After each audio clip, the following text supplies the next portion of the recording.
الحمد لله العزيز الحميد الودود، والصلاة والسلام على صاحب اللواء والشفاعة والمقام المحمود. أما بعد، فقد قال الله سبحانه وتعالى في محكم كتابه: بسم الله الرحمن الرحيم: هل أتى على الإنسان حين من الدهر لم يكن شيئا مذكورا. الآية. تر ټولو نه مخکې السلام علیکم ورحمة الله وبرکاته. د افغانستان د اسلامي امارت د ریاست الوزراء مرستیال صاحب او وزیر خارجه متقی صاحب، وزیر د تحصیلات عالی صاحب شیخ صاحب ندا محمد ندیم صاحب، د کابل والی صاحب و نور مجلس ته چې څومره علما، شیوخ، قومي مشران او د اتحادیو مشران، عام ولس، څومره خلک چې دلته راغلي، الله پاک مو هر کله راوله، الله پاک مو دا ستړي قبوله وګرځوه، الله پاک دې موږ او تاسې ټول شرعي حاجتونه پوره وګرځوي. د مجلس ګډونوالو، علماو، سپینګیرو، متنفذینو، الله عز وجل په افغانانو یو لوی نعمت کړی. هغه نعمت دا ده چې الله افغانستان خپلواکه کړی. افغانستان د داسې خلکو په واک کې ده الحمدلله چې هغه ټول افغانان دي، غیر له دې نه چې له اسلام نه متاثر او له خپل ملت نه متاثر خلک دي، د چا نه متاثر نه دي. دا د الله عز وجل یو لوی نعمت ته چې الله په افغانانو کړی، د الله پاک دی دایمي وګرځوي. د مجلس ګډونوالو دماغ موضوع چې ده، یا زه چې څه وایم په لنډو الفاظو کې، ځوانان باید د ملت ته څه وکړي، علما باید د ملت ته څه وکړي، سپینګیري او قومي مشران باید د ملت ته څه وکړي، د مدارسو استادان او د مکتبونو د پوهنتونونو معلمین او استادان باید د ملت ته څه وکړي، او ځوان ملت، د ځوانان مو چې د تعلیم نه لرې دي، هغه باید څه وکړي. کوم خلک چې د ملت دپاره څه تروسه کیږي، هغوی باید څه وکړي. مونږ په اسلامي نړۍ کې یو عالم تیر سوی، جابر ابن حیان نومیږي، یوه لنډه مقاله یې لیکلې. دا سړی تقریبا د امام ابو حنیفه رحمه الله او د ده په مابین کې 10 کاله د مرګ فرق ده. جابر ابن حیان نومیږي، په اسلامي نړۍ کې د علم کیمیا یو له لویو مؤسسینو نه تیر سوی. د ده یو کتاب ده، اخراج ما فی القوه الی الفعل. مونږ څنګه وکړلی سو چې په یو شي کې قوت موجود وي، هغه قوت له قوت نه فعل ته راوباسو. کولی سو که یې نه سو کولی، که کولی سو څنګه یې وکړو. زه یو لنډ مثال وایم. الله عز وجل انسانان پیدا کړي دي، الله په انسانانو کې ډېره وړتیا اچولې، ډېره وړتیا او قوت په انسانانو کې شته. څنګه انسانانو نه موږ هغه وړتیا د قوت نه فعل ته راوباسو. مثال یې وایم، په مصنف د ابن ابي شیبه کې راځي، امام ابو بکر ابن ابي شیبه رحمه الله په خپل مصنف کې لیکي، د سلف رحمهم الله په زمانه کې یو کور کې سر و، یو مال حلال سوی و، دا سر ورسره و. دوی ویلي دا سر به مونږ غرمې ته پوخ کو. مثلا دغه کور ته الله د خوراک دپاره یو څه نور شی راوړل. دغه سر د دغه کور نه ووته وي، دا به صدقه کو، ځکه مونږ ته خو یو څه پیدا سو، ایثار به وکړو، مونږ به یو بل مسلمان په دې مختار کو. دغه سر یې راواخیست، یو کور ته یې وروړ، هغه کور بل کور ته وروړ، هغه کور وم کور ته ویوړ. شپږم کور بیرته اووم کور ته راوړ. دا هغه کور و چې اولینی ایثار یې کړی و. دغسې نادره وړتیا انسانانو کې شته چې انسانان الله په کوم قوت پیدا کړي دي داسې باید تربیت سي چې هغه وړتیا د قوت نه فعل ته راوځي. موږ د خپل ملت داسې تربیت کو چې خپل ملت کې مو دا صفت پیدا سي چې په خپل ځان باندې بل مختار کو. کولی سو که نه سو کولی دا قدرت مونږ کې الله کېښودلی که نه ده کېښودلی چې اخراج من القوت د ایثار ماده په ټولو انسانانو کې دا قوت سته.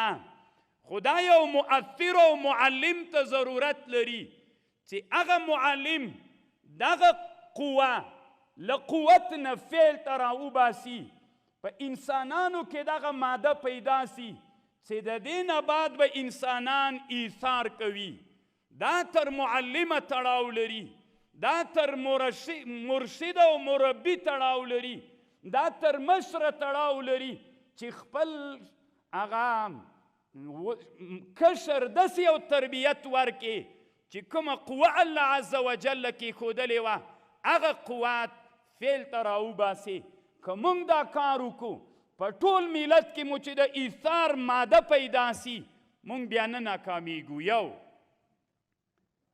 موږ په انسانانو کې موږ ولیدل د مجاهد زوی، د مجاهد لمسی، د عالم زوی، د معلم زوی، کله چې الله انسان کې دغه وړتیا هم پیدا کړې وله چې انسان نه داسې یو انسان جوړ کې چې خپل پلار وولي، خپل مربي و استاذ وولي، هغه امام و مقتدا باندې د خپل ټوپک مرمۍ تشي کي چې هغه پسې دل منځونه کړي ول، اقتدا یې پسې کړې وله. داسې معلمین هم د دغه میز یو وخت کې حاکمان ول، د دغه میز نه یې او د دغه نظام نه یې خلکو ته داسې تربیت ورکوله، داسې خلک تربیت کول، داسې لیوانې تیر جوړ کړي ول چې د هغه انسانانو د خپل امام سره، د خپل مربي سره، د خپل معلم سره، د خپل مشر سره الله عز وجل د هغې په ضد باندې استعمالول. د قوت نه یې فعل ته راویست. الله عز وجل داسې زمانه هم راوستله، داسې انسانان هم ترنه تربیت کېدل. نو انسان کې الله ډېره وړتیا پیدا کړې. نه تنها په انسان کې الله چې ټول مخلوقات پیدا کړي دا قوت سته پکې. څنګه وکړو موږ چې دا وړتیا له قوت نه فعل ته راوباسو؟ څنګه یې وکړو؟ نو هغه مربي ته ضرورت لري، هغه یو مستقیم تدبیر ته ضرورت لري، یو مدبرانه تدبیر ته ضرورت لري. زه یو بل لنډ مثال وایم. د خرما زړی ده، د خرما وړکی زړی ده. 1,000,000 ټنه خرما دې کې مونږ کولی سو چې د یو زړي نه 1,000,000 ټنه خرما راوباسو که نه؟ کولی سو که یې نه سو کولی؟ ما سره یو زړی ده، د خرما زړی ده. 1,000,000 ټنه خرما په دې زړي کې شته که نه؟ بالقوه شته. موږ څنګه وکړو چې دا له فعل نه، له قوت نه فعل ته راوباسو؟ کولی سو. موږ دا یو زړی وکړو، 10 کاله بعد دا د خرما ونه خرما وکړي. مثلا ته یې فرض کړې د خرما ونې 10 منه وکړلې، 10 منه نه 1,00,000 خرماوې جوړې سوې. دا 1,00,000 زړي کال ته وکړو، 10 کاله بعد 1,00,000 ونې د خرماوې جوړې سوې. 20 کاله بعد د دغه خرماو نه 1,000,000 ټنه خرما جوړې سولې. نسته دا چې اخراج من القوه الى الفعل وکړو. دا چې دلته ولاړ ده دا ټول د مځکې نه جوړ سوی، دا ګلان پلاستیکي دي، دا بوتل د مځکې نه جوړ ده، دا تسبیح د مځکې نه جوړې دي. انسانانو کار کړی ده له قوت نه یې. دغه چې نن ناس مجلس کې څومره شیان چې دی یو وخت کې خاوره وله، د مځکې اجناس ول، له قوت نه فیل ته راوویستل، ښکلا یې پیدا کړله. موږ افغانانو ته الحمدلله الله نن داسې ورځ راوستلې چې په دې فکر وکړو چې څنګه وکړلی سو چې د افغانستان په علمي میدان کې خلک د قوت نه فیل ته راوباسو. ځوانان مو چې کومه وړتیا او قوت الله ورکړی داسې فیل ته یې راوباسو ترېنه چې هغې کې د اسلام خیر هم وي، د افغانانو خیر هم وي. مونږ کولی سو چې په دغه ملت کې څومره خاورې چې دي دا ټولې خاورې له قوت نه فیل ته راوباسو. د نن نه 1000 کاله مخکې دا فکر کله چا کو چې له ډبره کې برق سته ده. دغه جابر ابن حیان وی په هغه زمانه کې وی د مسلمان عالم چې د خپل کتاب دغه مقاله د خپل کتاب یوه مقاله دغه د اخراج ما فی القوه الی الفعل دی وایي وی په ډبره او په تیږه او په حجر کې برق سته که نسته ده؟ سته. خو هغه زمانه کې د تقریبا نږدې څه کم 1400 کاله مخکې ده دا خبر کړې وه. کوشش وکئ چې د ډبرې او د تیږې نه برق راوباسئ، له قوت نه یې فعل ته راوباسئ. نن د دنیا انسانانو موږ نه دا میدان مخته که، کوشش یې وکړه چې د ډبرو نه برق راویسته چې هغه بالقوه او فعل ته راغی.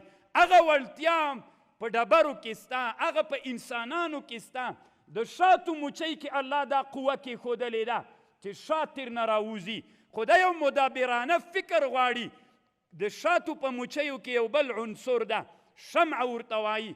که ته 1 میلیون د شاتو موچۍ راواخلې سره وین خیزې ماشین ته یې ور واچې شمعه نه ترنه راوځي.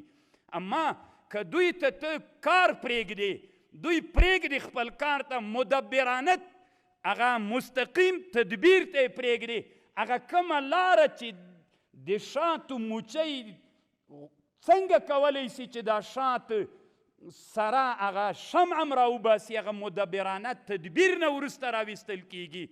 نو افغانانو ورونو د مجلس ګډونوالو سخت ضرورت دی ته ده چې باید موږ ځوان نسل تربیت کړو. سپین ږیرو کې مو دا وړتیا وه، الحمدلله ثم الحمدلله.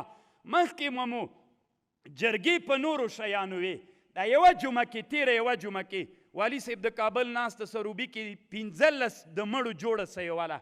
دا قوت په سپین ږیرو کې سته که نه چې دی د وړتیا نه فعل ته راوړې. سپین ږیري مو نن په جرګو باندې لګیا دي، داسې ځکه رهبران مو جوړ دي، مربیان مو جوړ دي، داسې هغه قوت و وړتیا چې دوی کوي چې باید اتحاد راسي، جنګونه ختم سي، د مسلمانانو په مابین کې دښمنۍ ختمې سي، اخوت اسلامي راسي. تېره یوه جمعه کې چې زه ورنه خبر یم 15 د مړو مسئله په سروبي ولسوالۍ کې وه، یا یوه د موږ د بګرامۍ ولسوالۍ کې وه چې 3 کسانو د مرګ مسئله وه. سپین ږیرو ته چې دا روحیه ورکړې چې تاسې کې چې کومه وړتیا موجوده ده چې اتحاد ده، هغه ته ترېنه کوشش ورسره وکړي له قوت نه یې فعل ته راوباسي. ځوانانو کې مو چې کومه فکریه موجوده ده دا تر مربیانو تر مشرانو تړاو لري. موږ خپل مشران ځوانانو کې چې کوم قوت وړتیا پرته ده هغه وړتیا له دوی نه راوباسو، د اسلام په ګټه استعمال کو، د ملت په ګټه استعمال کو.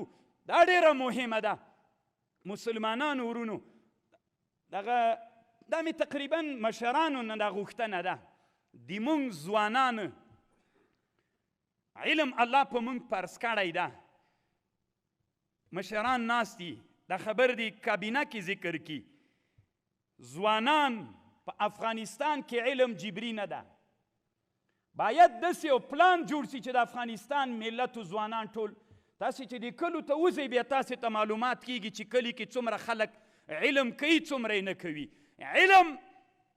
علم ده، علم رڼا ده.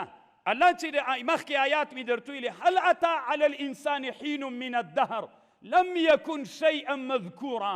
یو وخت کې دا انسان چې پیدا سوی و هیڅ د ده په اړه باندې هیڅ چا هم څه نه ویلې، ځکه انسان کې علم نه و، انسان علم نه و زده کړی، خط یې نه و لیکلی چې د هغه په اړه موږ معلومات وکړو. بس چې مړ به سو خلاص به سو، چاته په اړه معلومات نه و. نو موږ ځوانانو ته باید ډېر متوجه سو چې علم جبري سي. علم ولو که هر علم وي، ځوانان مو چې کله د علم په لباس ملبس کو، علم داسې یو ښه صفت ته چې الله عز وجل انسان کې علم پیدا کی، انسانیت و مروت پیدا سی، بیا هغه اسلام پیژني. بیا هغه موږ ولیدل په دې دومره انقلابونه د افغانستان کې هغه خلک د اسلام و د وطن په ضد خلکو استعمالول چې بې علمه خلک ول، ځکه دماغو کې څه شی نه و چې څه به یې ورته وویل همغه طرف ته یې بوه. نو دا ډیره مهمه د مسلمانانو ورونو، ځوانان مو له قوت نه فعل ته باید خپله راوځي، دغه وړتیا الله ورکړي کوشش وکړي. اول اسلام، دویم د ملت دپاره، د نظام دپاره الله عز وجل اسلامي نظام حاکم کړی ده. علما یې پر اسکی دي، شیوخ یې پر اسکی دي، چې د نظام د جوړولو کوم لوی مقصود وي هغه امن وي. هلته د اسلام د نظام چې څلور پنځه کوم اصول دي هغه ټول الحمدلله اسلامي. موږ که دنیا په رسمیت پیژني که مو نه پیژني، موږ سره چې ملت ملګری وي، موږ سره چې ملت تر شا ولاړ وي، به دا د موږ رسمیت ته الله دې موږ په رسمیت وپیژني چې د الله دین حاکم وګرځو. هسې هغه څوک چې د موږ دښمنان وي موږ په رسمیت نه پیژني، موږ ته مهمه دا ده چې الله او د الله خاص مخلص انسانان مو په رسمیت وپیژني، دا موږ ته مهمه ده. الله عز وجل دې